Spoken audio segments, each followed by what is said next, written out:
Welcome to Books in the Freezer, a podcast dedicated to the deliciously disturbing world of horror fiction. I'm your host, Stephanie, and today I am joined by author and returning guest, Brian McAuley, to talk about his latest horror novel, Breathe In, Bleed Out, and Desert Horror. So, Brian, welcome back. Thank you so much for having me back. It's always a delight. Oh, it's always so fun. But you got to tell our listeners a little bit about Breathe In, Bleed Out. I'm happy to. So, Breathe In, Bleed Out is a murder mystery slasher about Hannah, who went through a traumatic experience and lost her fiance in a wilderness incident. And a year later, she's not doing great. She's pretty haunted and struggling to get through her days until her friend brings her this invitation to a remote healing wellness retreat in the desert of Joshua Tree. And at first, it seems wonderful. It's all, yoga and sound baths and healing. But then people start getting picked off one by someone or something out there in the desert. And it becomes a fight for her life as Hannah tries to figure out who's trying to kill her vibe. I love that so much. There were so many like little quotes that I loved. I'll edit this out because it's a spoiler, but I was like incredible. At this point, I'm like, I used to hesitate, and now I'm like, okay, people appreciate those little, like, when I'm giggling, I feel like I have to keep it in. Yeah, and I feel like this is a book for slasher fans by a slasher fan. That means, yeah, that means a lot because it really is like, I write from a place of just like joy and wanting to celebrate this subgenre. And so the people who grew up on the same movies that I did and love that subgenre are certainly certainly picking up on that. But it's also fun to see readers, like thriller readers, who are taking a chance on it and realizing like, oh, I think maybe I like these kinds of books. And I'm like, yes, come over to the dark side of horror. It's not that far a journey. Oh, that is such a fun entry point for like a crossover reader. Yeah, because especially this one is, it has the murder mystery Yeah. that a lot of thriller and mystery books would have. It's just that, as far as the violence go, it goes a little harder than than the other genres would. You moderated a really good panel at StokerCon all about slasher horror. I loved that, and I loved hearing everyone talk about kind of this new generation of Mhm. slashers and that the way it's evolved to be more our final girls are more complicated. They're allowed to be more Yes. complex as characters, and I think Hannah fits that. Thank you. Yeah, thank you for being there. That was a really fun panel. It And was. yeah, and I do think, for me, no matter what I'm writing, like I'm all about like character driven drama first. And so as much as I want this book to be, a fun like slasher thrill ride, like I knew it was important to have a point of view character who felt real and relatable in her, imperfect humanity. And I've been so happy to see people connecting with her on that front. Yeah, and I mean, even with her friends, who I think when we first meet them are all kind of obnoxious. Yes. I mean, as goes for slashers, you're like, ah, these are like the obnoxious friends. But I mean, as the book goes on, and you switch to their POV sometimes, they really get carved out, and you get sad when they meet their very creative and violent ends. Thank you. Yeah, that's the other thing for me, a big, Scream being always a big point of reference is like, you love all those secondary characters from, Tatum and Randy and Stu, and like they are fully realized characters, and that to me is really important, that you get invested. And even if they seem kind of one-dimensional at first, there's opportunity, especially in a book, to get deeper with them. Yeah. Well, with these characters going to a wellness retreat in Joshua Tree, we are talking a little bit about wellness culture and a lot of the kind of appropriation, the appropriative nature of like modern day wellness as it is. Yes. And as someone who has lived in LA and is now in Arizona, which place that's is worse about it? That's a very good point. Yeah, I mean, I was in LA for 10 years and I've been in Arizona for 2 years. So I think the scales are tipped towards LA and my just personal experience. And also, I live kind of in the Phoenix metropolitan area, not in like Sedona in the Yeah. north, where that's where the real, energy vortex crystal shop culture thrives.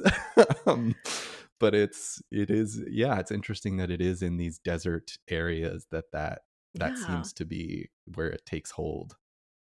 Yeah, it really is, and I think that the desert is just so interesting as a setting. Well, and especially for Hannah because her greatest trauma was in a frozen landscape, and now she Yeah. is getting healing in, like, the polar opposite of that, Yeah. dry, hot desert. Yes. Yeah. That was a very, like, I realized it's like, oh, I have an opportunity to have that contrast here, and to embrace, this horror story in the desert that is like, yes, there are scenes at night for sure, but also play with like horror under the blazing, scorching sun, which I think is a fun element. So, let's talk about why does the desert work so well with Oh, horror? I mean, for one thing, it just feels like humans are not meant to exist in the desert. So everything is engineered from the weather to the creatures to kill them. When you look at like snakes and scorpions, it's like these are monsters. These are like, so that to me is the main thing of just like it feels like it doesn't want you to be alive here. Yeah, it's an active, hostile environment that we keep trying to tame, that we Yeah, keep trying to like mold to our civilization and needs.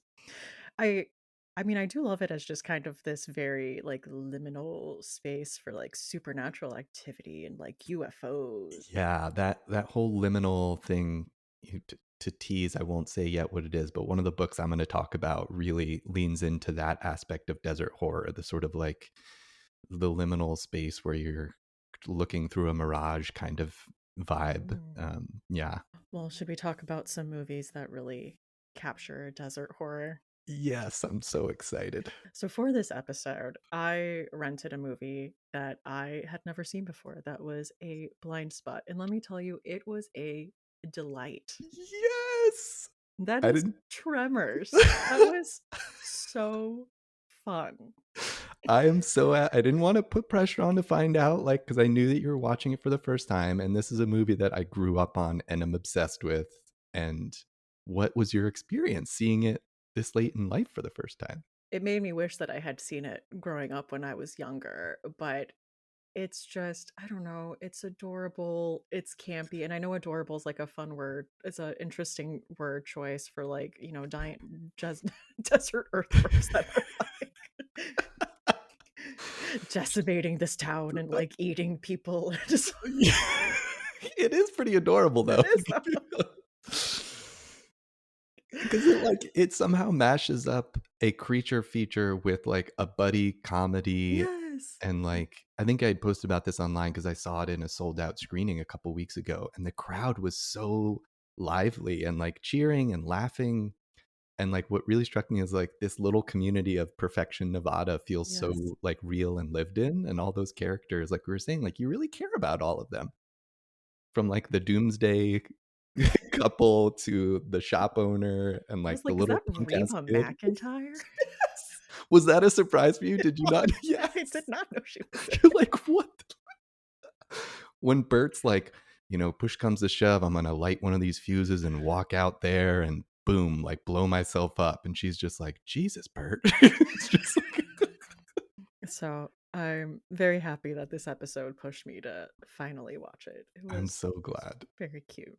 Yeah. One that I also recently rewatched is the early 2000s remake of The Hills Have Eyes, from Alexandre Aja, who like he came out of like the French New Extremity wave, and he brings the extremity to that movie. I watched the original one once and was totally underwhelmed and feel like I don't need to watch it again. Kind of similar to like the Hill or the Last House on the Left. Not to speak ill of Wes Craven's early movies, but uh, the Hills Have Eyes remake is gnarly as hell, and that one is like nuclear mutants, just like horrifyingly attacking this family in stranded in the desert. That was a movie, in college. I went to a religious college and you were not allowed to have movies, but I had a friend who was recently deployed and he like gifted me his hard drive that was just like full of movies and shows for me to like have in my dorm room.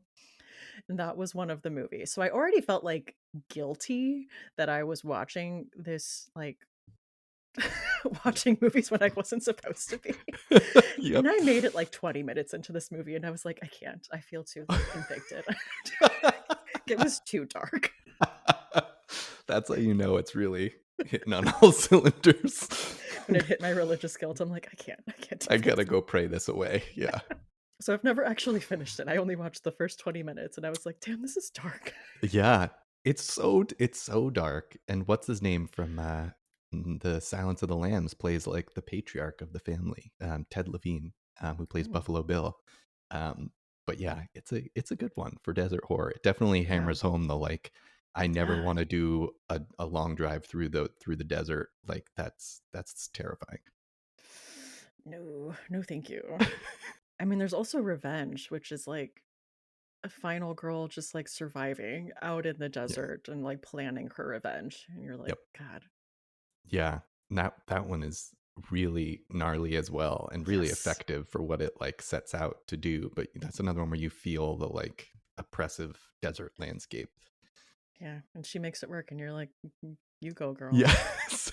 Those killer earrings. Yeah. I also mentioned I have a lot of love for the horror anthology Southbound, Yep. which is, as I mentioned, an anthology. So it's like several horror shorts set in this like desert town. But like with what it is, I feel like I can't say too much about it because I can't like tell you what the like framing of it is, but it's very good framing. Like all the stories connect in Yeah. some way other than they're all just in this town. My favorite story is there's like a guy driving down the desert highway at night and he's on the phone and someone runs out in front of his car and he hits them. And so he like stops the car and helps this girl, and he's on the phone with 911, and they're like walking through telling him what to do. And he drives to this like hospital in the middle of nowhere, and like nobody's there. He's like holding this girl in his arms and like on the phone. And they start like walking him through like find a medical closet, find this thing, like open her mouth, like walking Yeah. him through like what to do. It's so stressful. That sounds it sounds very stressful. Yeah, I was saying I haven't seen this one. I mean, I was aware of it, but it just missed me for some reason. And I know that these Radio Silence made this, Hmm. right? Who went on Yeah. to do the Scream movies. So I really need to check that one out. I love a good Yeah. anthology horror. Yeah. I'm a fan of it. Yeah. So that's one I Um, go for. Bone Tomahawk is also on our list, which ooh, that's a. I just feel like I keep saying, "Man, it's gnarly," but that's just a good word for the desert. There's, um, Yeah. but yeah, this one is like a western that takes that just gradually gets more and more kind of horror centric. But it's got a stacked cast of like Kurt Russell and Patrick Yeah. Wilson and Matthew Fox, and you're like, whoa, all these people did this kind of low budget western horror in Yeah. 2015 that a lot of people didn't really know about, and then when they discover it they're like, oh my god, because it builds to a climactic Yeah, moment. I've watched it once and I was like, Yep. I think we're good. And I'm done. Yeah. I've done it. I've been there. I'm good with it. Thank you. Yeah. Were we ready to talk about some horror books? Yeah, let's get into the books. Okay. I'm starting off with a book I read this year called Mystery Lights. It's a short story collection by Lena Valencia. And they're all the stories are set in the American Southwest. So, like, the opening story, Dogs, is about a screenwriter who is trying to write I believe she's trying to write a slasher movie. And so she like rents this like Airbnb in the middle of the desert to just like, be in isolation and solely focus on this screenplay. Um, but when she goes on a walk like outside this Airbnb in the desert. She's being followed by this like pack of dogs. Very scary. The way it's written, it's just like everywhere she goes, they're just like following her. Somebody comes up in a truck and like, offers to give her a ride. And then she gets in this car and it's like, was I in more danger Ooh, there or am I in more danger here? yeah. As the guy becomes like starts saying things and like locks the doors and it's just like a very tense situation. It's like, oh no, Yeah. where was I safer? That's the best. I love when that happens in horror. The like out of the frying pan into the fire. Yeah. Like there's a story about like this old woman who's a painter and she has a connection, through family friends to like another young girl who's a big like UFO enthusiast and they're like tied by this like glowing orb that just somehow appears in their little desert town. And there's a story about like a family that is on vacation and they go visit some caves and their daughter gets stuck in one of the caves and she's down there for like over a day and like they're able to get her out with like rescue efforts. Ooh. But when they get this girl back, she just wants to go back to the caves. Like she's Oh, just like not the same girl she was before. yep. Oh, that's another trope that I love. Is like the place that I was changed me, and yeah. Oh, Oh, this was a really good collection. I had a lot of fun with it. And the cover for this is so like spooky beautiful. Like it's like an olive green, like it's very like weird. yes. Oh, that sounds awesome. I have to check this one out. Yeah, I think that came out, I want to say it came out last year. Okay. But that is Mystery Lights by Lena Valencia. So my first book, I'll start with the one that I teased earlier, which is Black Mad Wheel by Josh Mallerman. Um, this is a trippy one. It's about like a washed up band called the Danes, and they're approached by an agent from the army asking them to travel to the African desert to investigate this mysterious, dangerous sound that's happening there. Um, and at the same time, there's another dual narrative about a nurse dealing with this patient who's slowly recovering from an accident and is healing in strange and remarkable ways. So there's these two kind of dual mysteries, and you're trying to figure out how they're connected. This is the one where I said it like it feels like a mirage in book form. There's a sort of um, supernatural mystery. It's been pitched as like Heart of Darkness meets Lost, which I feel like is a good comparison. And like these are not the books that I normally gravitate towards, the kind of like ethereal, weird, what is happening fever dreams. But this one to me like worked so well that it really it becomes super fun to just like give yourself over to this like what is this weird Yeah. sound and how is it affecting people and connecting these narratives across time. Yeah, it really taps into the way that like the desert feels like this out of time space that like we should not be we should not be investigating. And yeah, that was Black Mad Wheel by Josh Mallerman. That was a trippy one. Yeah.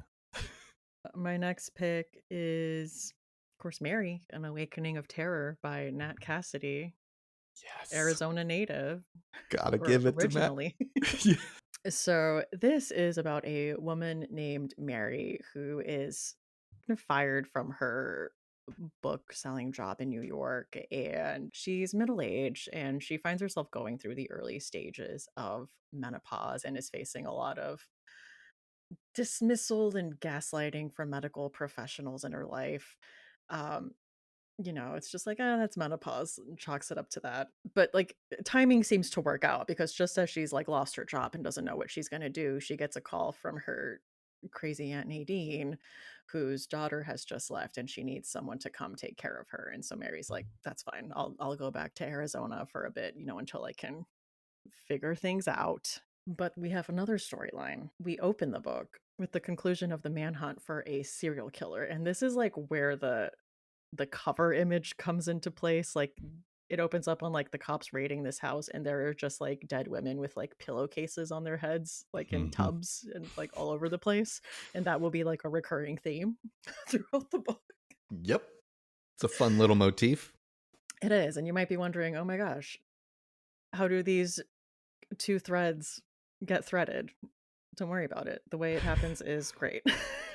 But yeah, but, like, the thing is, like, Mary is going through, like, like, the normal, like, hot flashes and, like, irritation, but she also, like, loses time and starts seeing things that aren't there, but she's being, like, gaslit by all medical professionals, so she's like, "I guess this is just does everyone go through this? Like, is Right. this just menopause?" I will say there is a scene in a bathroom there's a lot of bathroom, like, stuff in this book, but there is a scene in the bathroom that really I was just like I put the book down and I was like, "He's not gonna do that." And then I read a little bit more, I'm like, "He did do that, okay." He went there. He's Nat Cassidy. He's gonna go there. This was the first book, okay? So we didn't know what That's to true. That's expect. that's very true. But I was like, surely this is safe." No, it was not. Yeah, that book is fantastic, and like, what a way, as you said, to kind of debut his voice in the horror world. Like, okay, he has arrived. This book is fantastic. Oh, yeah, and it's just so fun because we don't know what's going on, we don't know what to believe, and the eeriness of the desert, and there is, like, maybe a supernatural thread in there too, as we start threading these 2 stories. It's interesting. Mm-hmm. Yep.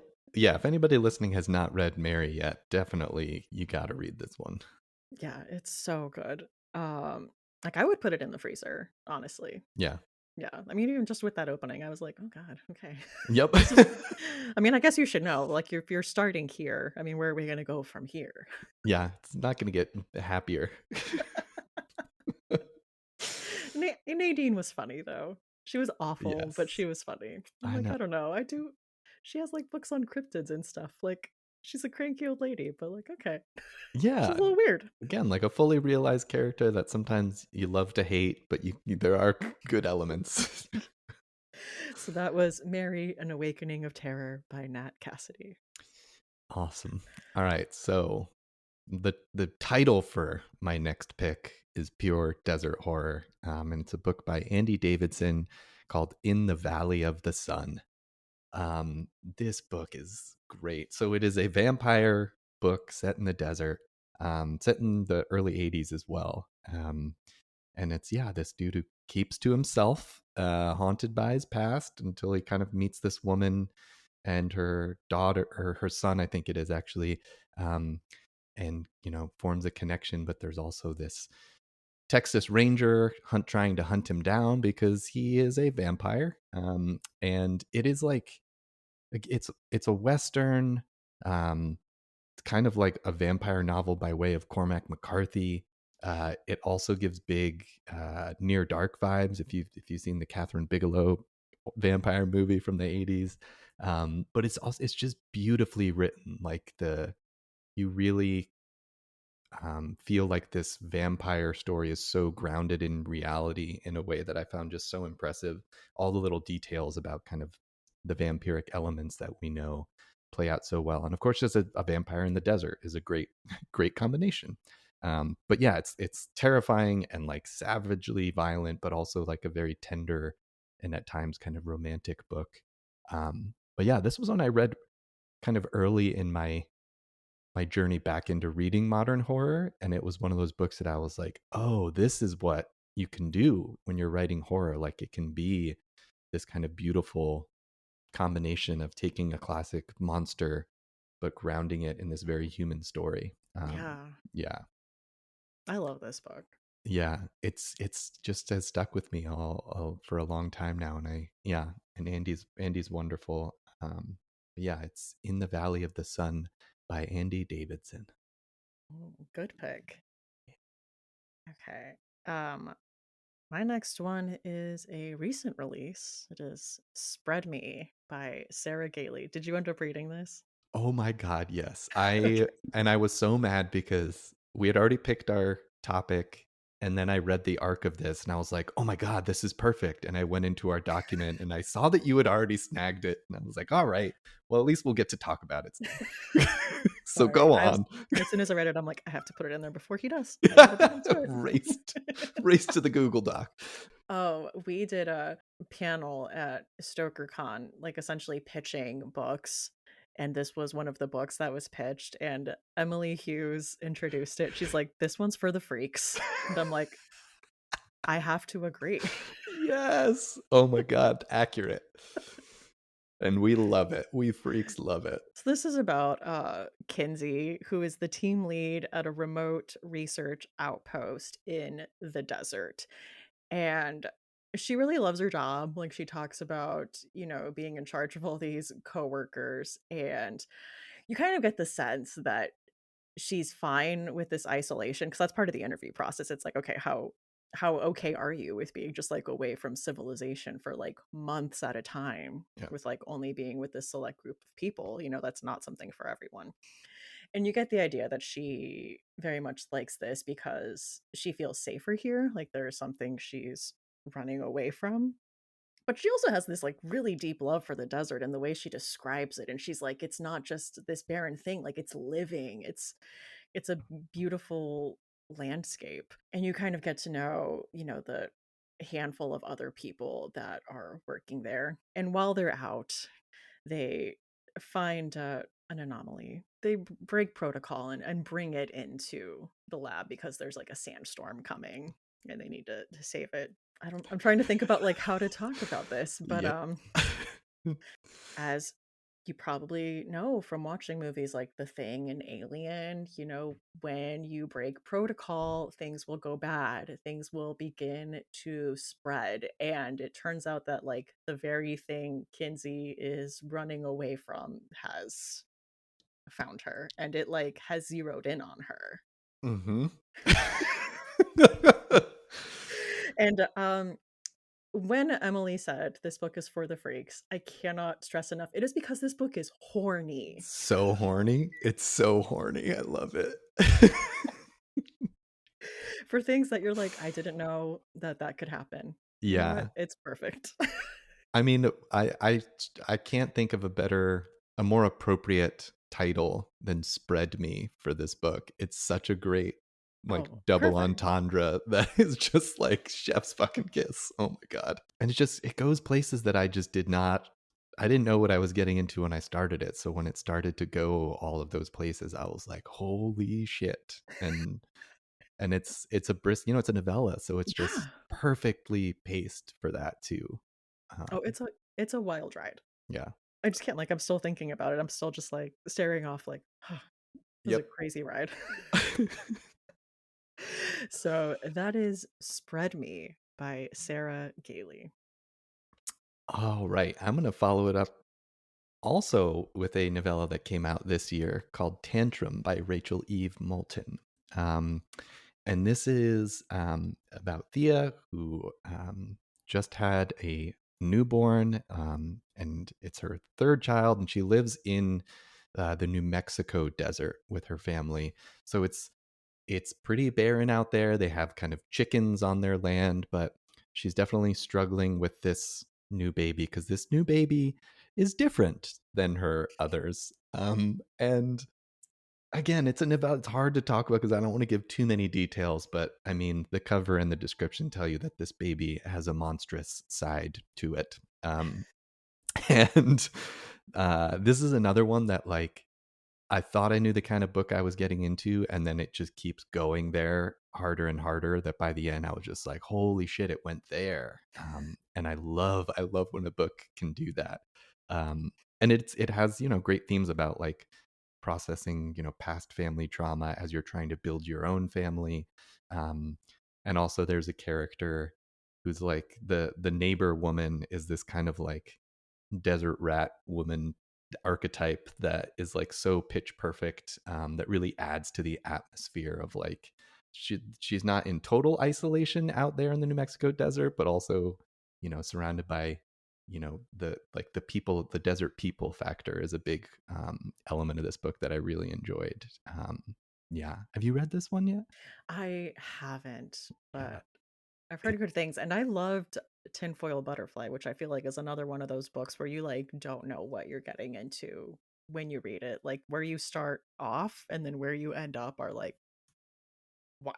Oh, I've heard great. Yeah, I need to read that one because I've heard great things, and this was my first of her books, and now I'm sold because it just yeah it takes the motherhood horror tropes and just twists them in ways that I was like, whoo, it's a ride. So yeah, definitely recommend Tantrum by Rachel Eve Moulton. I will have to check that out. That looks good, and the cover seems really fun. Yes. It's funny, every time someone mentions, like, desert like, trashy desert people, I always think of Kristen Bell as Eleanor Shellstrop as, like, Yeah.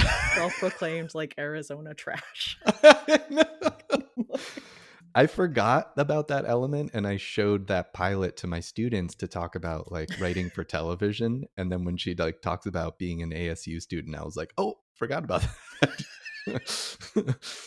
I also had American Elsewhere by Robert Jackson Bennett, which is a giant book. It is a chunker of a novel. Oh, But this is about a woman whose mother has died, and she finds that she's inherited like the deed to a house, and it's in this town called Wink, New Mexico. And she goes there, and it is just like the most uncanny, like suburban development, just kind of in the middle of nowhere. And everything about it is just like a little off. yeah. And so she's like, what the hell am I doing here? Like what are these people? What is this place? Like what do these people even do for work? Like what how does this place even exist? While also trying to learn more about her mother and herself. But the vibes for that are very similar to Welcome to Night Vale, which is like a love of mine. Did you ever listen to any Welcome to Night Vale? I have not. I mean, I've only heard great things and I don't know why I haven't started that journey yet. Oh, you gotta at least listen to like the first 2 or 3 episodes to get they're like 30 minutes, but it's like this small desert town called Night Vale, and you have this like essentially like radio DJ giving like city ordinances and like telling the weather and the news, but again, it's just like off. And there's like a weirdness, but like a normalcy to the weirdness and the like, a reminder to please not go to the dog park like after dark and to ignore like the cloaked figures that hang around there. Thank you. This has been a note from City Hall. Like, it's Ooh. just and it just builds on all this like weirdness and spookiness. And Oh, that it's sounds just great. so that sorry, that was my second one, which is like American Elsewhere by Robert Jackson Bennett, which is like, yeah, like that weird like suburban horror and desert horror and like a little bit of cosmic horror. Ooh, yeah. That the whole like liminal space thing, Yeah. it's so good. Oh, my last pick is The Devil Takes You Home by Gabino Iglesias. Oh yeah. Whew. Um, Right. so yeah, this one is about Mario who his daughter is ill at the very start of the book. I don't want to spoil anything about this book, but um he to support his family he he's a hitman who takes a job to hijack a cartel shipment, so it's kind of like a road trip movie as well, and this journey across the desert through Texas and into Mexico and back is what I love is that it doesn't just go into the desert, but it goes beneath the desert. And that's all I'll say about that much. But it really like what I love about Gabino's writing is that like he does not pull any punches on the emotional front. Like I remember I got this arc at StokerCon back in 2022, and I remember getting on the plane flying home and opening the book, and on page one I started tearing up, which is like speaks to like how Gabino just grabs you by the heart immediately, um, and then from there takes that emotional connection and drags you through the most insane horrors of like both brutally human horrors and then otherworldly horrors. And that's one of the things I love about this book is that it takes you to all those different types of dark places in the desert and then brings you home.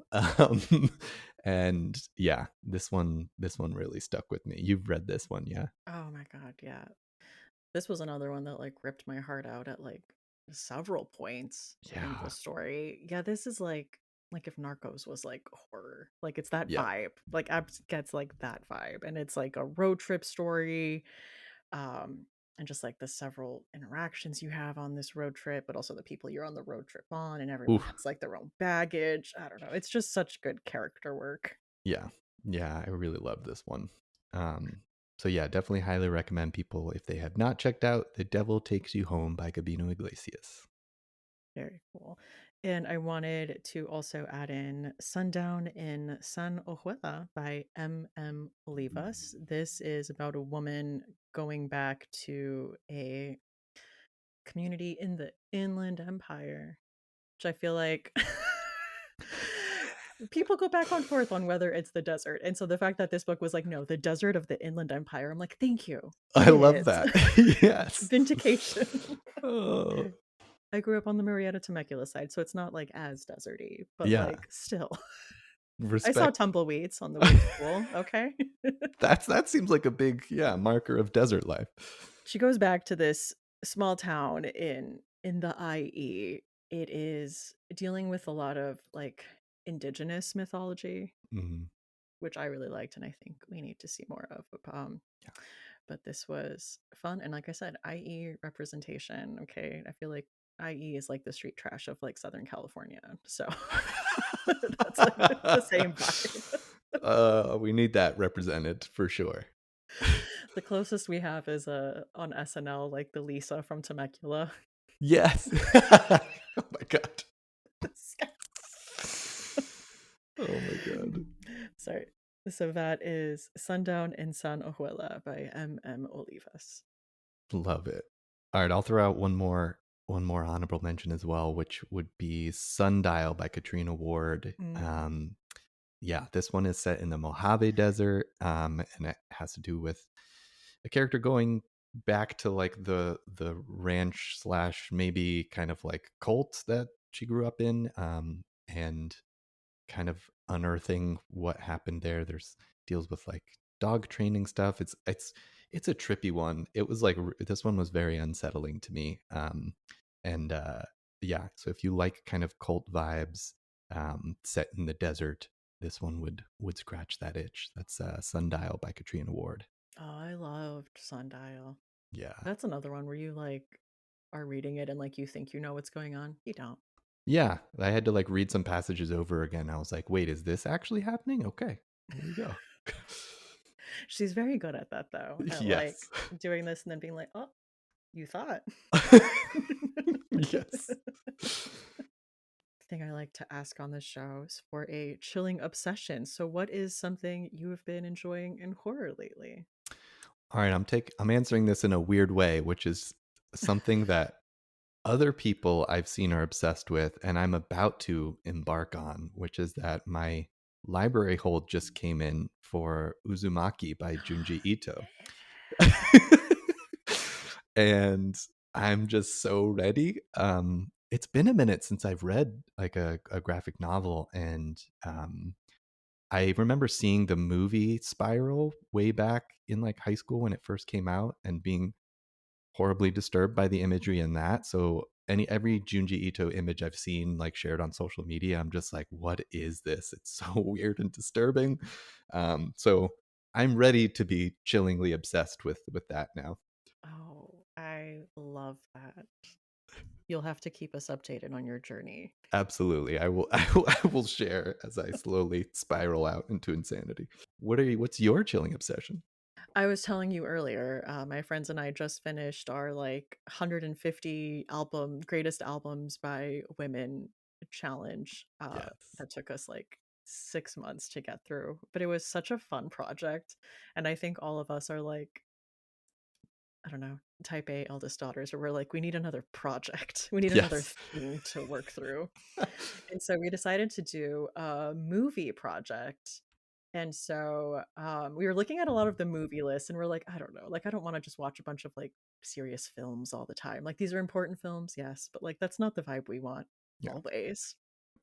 And so we looked at the criterion site and we looked at their listing for like their cult films, and it was just such a fun collection of movies. And it's like 100, movies and box sets and stuff. And we're like, I think we're gonna do this. I think we're gonna work through our way through the Criterion cult film collection. And Oh, I'll see if yeah. I can pull up like, I'm doing it right now. Oh my god. You've got House on there. Oh, yeah, is Eyes Without a Face on your list? That's one of it my like is. all-time favorite movies. It's actually the background of my desktop right now. I love Oh, that that's movie. perfect. Um, but yeah, like The Lure, being John Malkovich, Sisters, Grey Gardens, Oh, Scanners, Harold and Maude, Inland that's Empire, Videodrome, Eraserhead, Pink Flamingo, Peeping Tom, Fear and Loathing in Las Vegas. Like it's just like important and fun nerd movies. yeah. I love that. That's so I'm loving seeing all the movies on here that I didn't realize like Todd Browning's Freaks and Night of the Living Dead is Criterion like Hmm. as they should be. Yeah, That's we going to also be got so Solo, 120 Days of Sodom, fun. but I I'm was good. sure that'll be a fun one when we all get to that. Oh no. That's one I still have not ventured to experience. I know, it just has such a reputation. I know. So we will be working on that I love that. for probably a while. If we're I doing hope like a movie a week, I that'll hope be you all yeah, keep sharing your experiences as you do. okay. So that is mine. But Brian, it's time for the next question, or the second question I like to ask my guests, which is, what is your final girl song? Ooh. All right. I was struck by, Haley Williams, the Yeah, lead singer of Paramore, released a bunch of solo tracks recently. Um, and one of them really struck me as a final girl song. It's called Kill Me. And the lyrics of the chorus is go ahead and kill me, can't get much stronger. Find another soldier, another soldier. And why I picked this one because it feels like it's that moment in the slasher. It's like in screenwriting terms, it's the end of Act Two. It's the dark night of the soul. It's the like, I give up, just kill me. Like it's also like an inversion of the stronger song by what's her name, Kelly Clarkson.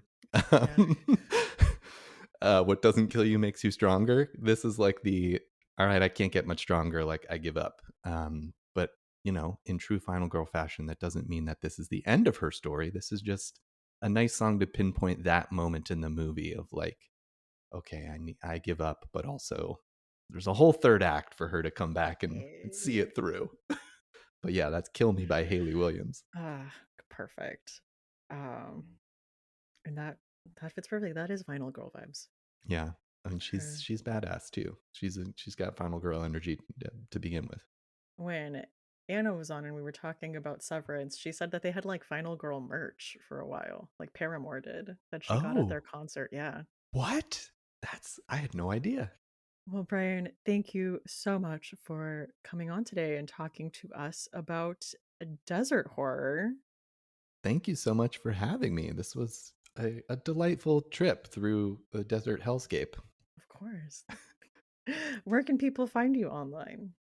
You can find me. I'm mostly on Instagram and Threads these days at Brian McWriter, and that's my website as well, brianmcwriter.com, which has all my tour dates. I'll be touring for Breathe and Bleed Out through most of September, and then I've got a couple events coming up in October as well. So, hope you check out the book and come see me on the road. He could be at a bookstore near you. Yes, it's creeping up. But this book was such a delight, an absolute treat for slasher fans like me, but also, yeah, like you said, people who are maybe slasher curious, horror Yeah, curious. I love slasher curious. That's perfect. Books in the Freezer is a bi weekly podcast. We post episodes every other Tuesday. You can find us on Instagram, Threads, Blue Sky, and TikTok at Books in the Freezer, or send us an email at booksinthefreezer@gmail.com. Show notes for this episode and all previous episodes are at booksinthefreezer.com. If you would like to support the podcast, consider becoming a member of our Patreon community. There are a lot of fun things to do there. There's a bonus podcast where we talk about Fear Street books. There's early episodes. There's all kinds of fun stuff. So check that out at patreon.com/booksinthefreezer. You can also support the podcast by buying yourself some books. All of the books listed in the episode description are linked to my bookshop.org shop. So not only will you be supporting the podcast, your purchase will also be supporting independent bookstores. So that's another great way to show your support. But if you're looking to support the podcast without spending any money, there are also a lot of ways to do that, like posting about it on social media, leaving a review on a site like Apple Podcasts or Spotify are huge. So thank you to all of you that do that. I have been your host, Stephanie Gagne. Thank you so much for listening, and see you next time on Books in the Freezer.